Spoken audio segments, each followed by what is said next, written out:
Fala, nossa atleticana, tudo bem com vocês? O meu nome é Luiz, sejam bem-vindos a mais um vídeo aqui no canal Threads, dessa vez para falar sobre mercado de transferências.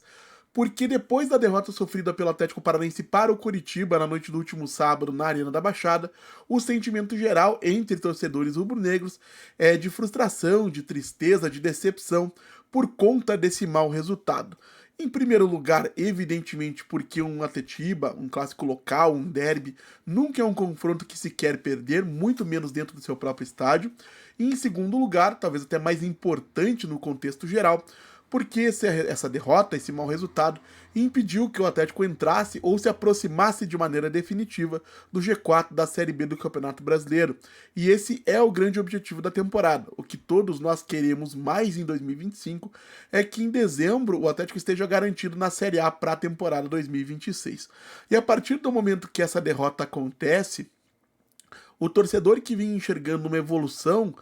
no trabalho do técnico Odair Hellmann com esses jogadores, passa a enxergar mais uma vez no mercado de transferências a grande esperança para esse segundo semestre, para uma mudança na trajetória do clube na temporada 2025. E é natural que seja assim, porque a partir do dia 10 a tendência é que o Atlético possa, isso certamente acontecerá, registrar o atacante colombiano Kevin Viveiros, que pode ser um reforço importante no comando do ataque, assim como outros jogadores podem chegar. O Atlético tem acertada a contratação do colombiano Steven Mendoza, do Leão do México, que deve chegar a Curitiba nos próximos dias, e tem negociações em andamento para contratar o lateral direito argentino Gaston Benavides e o zagueiro colombiano Juan Felipe Aguirre. Então, até o dia 10 de julho, é muito possível que o Atlético tenha mais 2 ou 3 nomes, pelo menos, em relação ao cenário atual, e esses nomes podem ajudar a transformar a realidade do clube. Agora, muitos torcedores têm se sentido desconfiados ou preocupados com o fato de que o Atlético voltou ao mercado sul-americano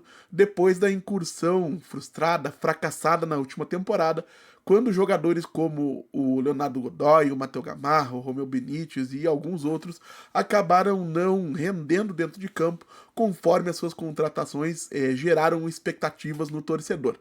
E por que que o Atlético vai ao mercado sul-americano mais uma vez? É algo que alguns se perguntam e que eu me acho em condições de responder. É por aspectos econômicos, mas não pelo motivo que o torcedor talvez imagine, não é porque o Atlético não quer investir. O Atlético tem feito investimentos, né, ou vai fazer investimentos, inclusive o Kevin Viveiros se tornou recentemente a contratação mais cara da história do clube, mesmo com o Atlético estando na Série B do Campeonato Brasileiro, e outros jogadores que eu mencionei certamente também terão taxas de transferência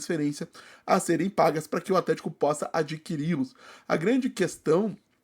é que, em linhas gerais, jogadores sul-americanos, jogadores de campeonatos da América do Sul, são muito mais baratos na comparação com aquilo que o Atlético precisaria investir para contratar um jogador em circunstâncias similares no mercado brasileiro. Aqui, por conta da disparidade econômica com os vizinhos da América do Sul, tanto taxas de transferência quanto salários a serem pagos principalmente tendem a ser muito mais caros, inclusive para a contratação de jogadores considerados medianos, que não são solução para nenhum problema. Justamente por isso é que o Atlético volta os seus olhos para o mercado da América do Sul,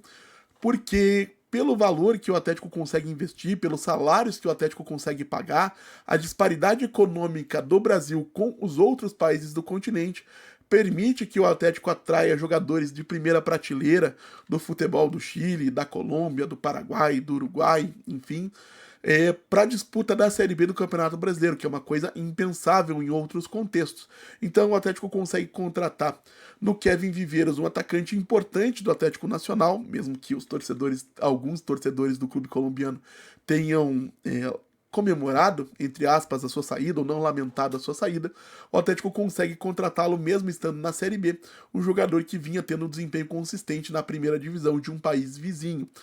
E a grande questão que eu quero trazer nesse vídeo, a grande reflexão que eu quero fazer, é que não importa se o Atlético vai trazer mais um, mais dois, mais três, mais quatro, mais 10 jogadores,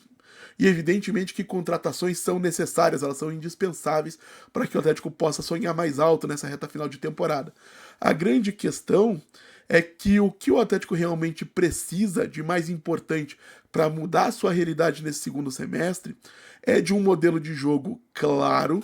bem estabelecido e de uma equipe coletivamente funcional. Porque o que a gente viu no último final de semana foi isso. Um Coritiba treinado pelo Mozart desde janeiro, com os percalços que enfrentou,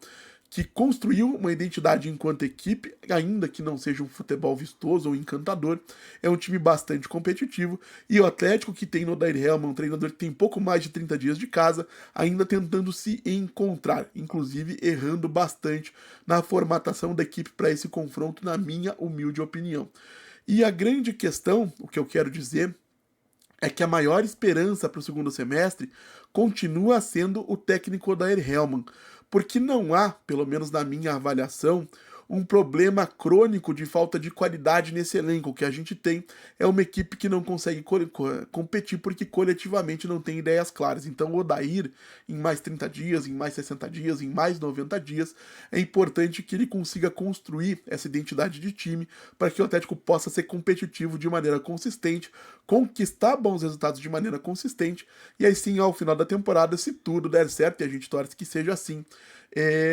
o Atlético possa estar de volta à Série A do Campeonato Brasileiro na próxima temporada. Mas quero saber também a opinião de vocês, claro, o que vocês acham desse mercado de transferências do Atlético, o que vocês estão achando dos alvos que o Atlético escolheu nesse mercado sul-americano. Deixem aí nos comentários, eu sempre estou olhando tudo aquilo que vocês comentam aqui nos vídeos do canal Threads também. E se você está chegando agora, eu vou pedir que você deixe o seu like, se inscreva no canal Threads. O objetivo em 2025 é chegar aos 100 mil inscritos, e se isso acontecer, vai ter premiação aí, eventos especiais para os inscritos aqui do canal. Então é isso, gente. Muito obrigado mais uma vez pela atenção de todos e até a próxima.